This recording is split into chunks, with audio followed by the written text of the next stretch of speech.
Goeiedag, baie welkom by hierdie aanlyn Bybelstudie van Grimbeek Park Gemeente hier in Potchefstroom. Ons is baie dankbaar dat julle saam met ons inskakel. My naam is Joepie Storer en vir die volgende aantal weke gaan ons deur die boek Rut reis. Die boek Rut vertel die verhaal van geweldige hartseer en pyn wat mense se lewens getref het. Maar dan in die pyn beleef mense ook God se voorsiening, sy genade en die nuwe uitkoms wat die Here vir ons gee. Maar voor ons begin, kom ons bid eers saam. Here, dit is vir ons 'n ongelooflike voorreg om aanlyn so by mekaar te kan kom. En ons bid vir die volgende aantal weke dat U ons sal seën, dat ons iets van die nabyheid sal beleef en dat ons mekaar ook beter sal leer ken. Ag en Here, openbaar U self deur U woord aan elkeen van ons, dat ons ook sal weet, Here, hier in die jaar 2026 het U vir ons 'n boodskap uit hierdie wonderlike verhaal. Amen. Die rede hoekom ons by die boek Rut stil staan, is omdat Rut 'n baie interessante boek is wat van die Ou Testament en van die Nuwe Testament iets vertel.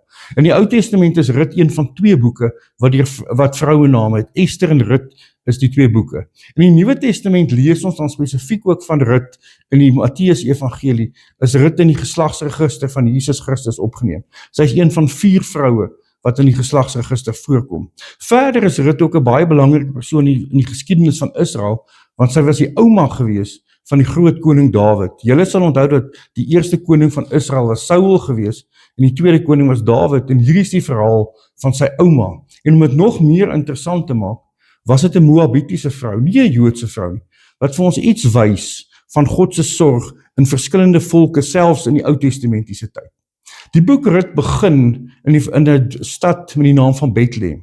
Nou die van julle wat die Nuwe Testament sal weet, dis ook 'n verdere koneksie met die Nuwe Testament, want Bethlehem is natuurlik die plek waar Jesus Christus gebore is. Bethlehem beteken letterlik huis van brood. Bethlehem, en die ander woord wat julle daar ken is Bethel, die huis van God. Bethlehem beteken die huis van brood. En die verhaal begin met 'n groot hartseer in Bethlehem in die jaar 1100 voor Christus, in die tyd toe die rigters geregeer het. Ek het nou vir julle gesê, dat Israel het nog nie 'n koningshuis gehad nie, en dis hoekom Rigters en Rut baie keer as een boek gelees word.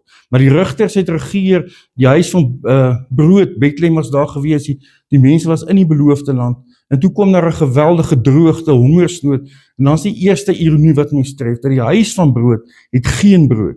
Daar is 'n stuk hongersnood. En dan word 'n man en sy vrou en sy 2 kinders word ekonomiese vlugtelinge. Hulle moet letterlik uit Bethlehem uit wegtrek, uit die beloofde land, die land van melk en honing, oortrek oor die Jordaanrivier en tussen die Moabiete gaan bly, omdat hulle nie kos gehad het nie. Ons weet vandag baie wat vlugtelinge is, en hierdie 4 mense was ekonomiese vlugtelinge gewees. So dis 'n tema wat mense uit die Bybelse tye uitkry, dat hulle letterlik as gevolg van hongernood moes hulle land verlaat. En die man se naam was Elimelek. Elimelek se naam beteken letterlik God is koning, en Naomi beteken lieflik of pragtig.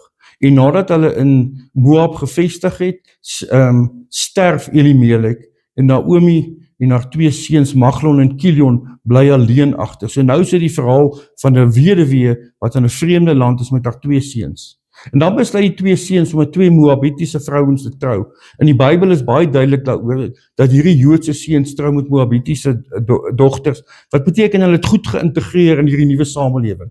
En hierdie 2 Moabitiese dogters se naam was Orpa en Rut gewees. En so woon Naomi en haar 2 seuns met die nuwe 2 skoondogters saam in hierdie land wat Moab is.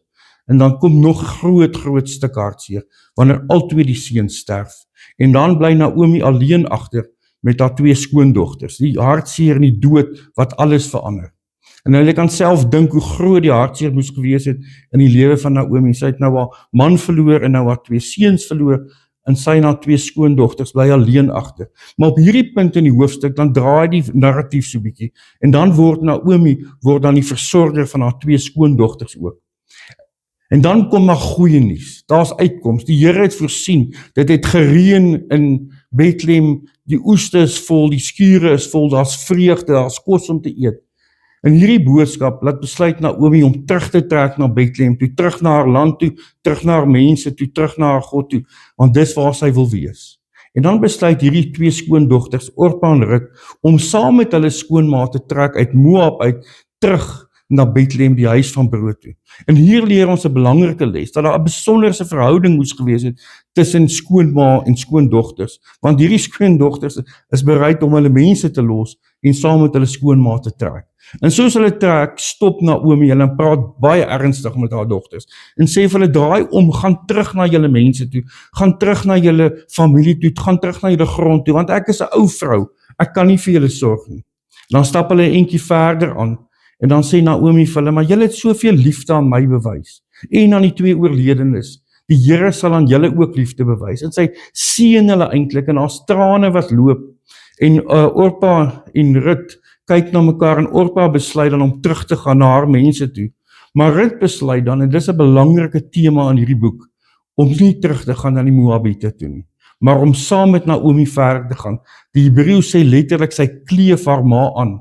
En dan maak sy hierdie wonderlike belydenis wat julle dalk baie goed ken, wat sy vir haar ma sê, waar jy ook al gaan, sal ek gaan. Waar jy bly, sal ek bly. Jou mense is my mense, jou land is my land. En die belangrike ding wat sy sê, jou God is dan ook my God. En die kommentaar skryf dit so mooi, van daardie oomblik af, is dit nie meer 'n verhouding van 'n skoonma en 'n skoondogter nie, maar dit is dan letterlik 'n verhouding van 'n ma en 'n dogter. Die verhaal vertel vir ons familietaal, van mense wat nie bloedfamilie is nie, maar wat mekaar in hulle harte ingeneem het, en dan so op 'n kosbare manier familie word. Alles het begin met vlugtelinge, en dit eindig in familie. En dan kom hulle aan in Bethlehem. In Bethlehem, soos ek gesê het, beteken die huis van brood, en daar's groot vreugde. Hulle kom maar aan in die tyd van die Garsfees, wat net voor die Oesfees gevier is. Dis 'n fees wat in die lente gevier is, en die mense is opgewonde, en daar's vreugde in die stad.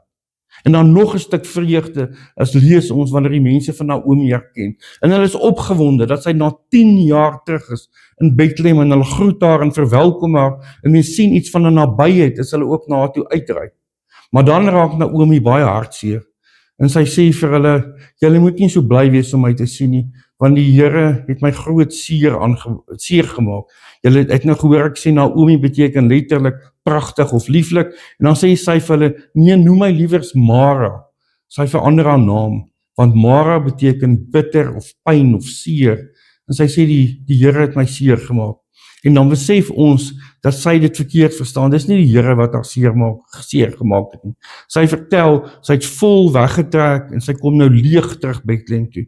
Maar natuurlik onthou sy dit verkeerd. Sy het nie vol weggetrek nie. Sy is juist daar weg omdat dit hongersnood was, omdat hulle nie kos gehad het nie. En nu kom sy terug in 'n tyd waar die huis van brood weer vol brood is. En die Here gaan ook iets niets in haar en Rut se lewe doen. Ek wil julle dan graag vra om rustig in julle groepe of as jy alleen is, nou die video te pause en dan Rut hoofstuk 1 saam deur te lees.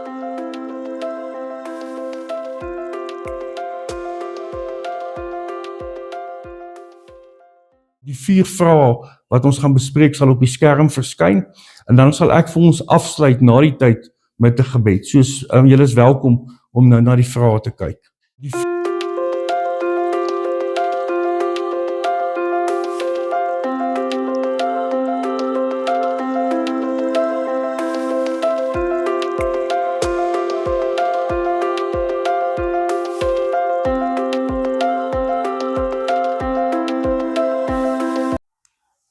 Ek hoop dat julle die bespreking baie sinvol gevind het.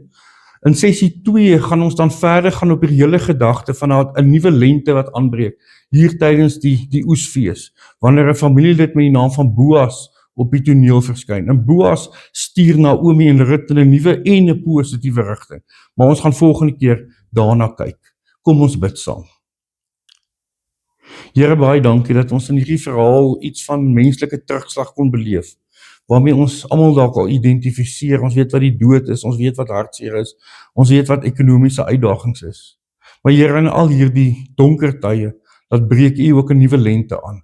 En as hulle in die Garsfees saam is, dan bid ons ook dat ons in hierdie tyd ook 'n stuk lente in ons geestelike lewe sal ervaar.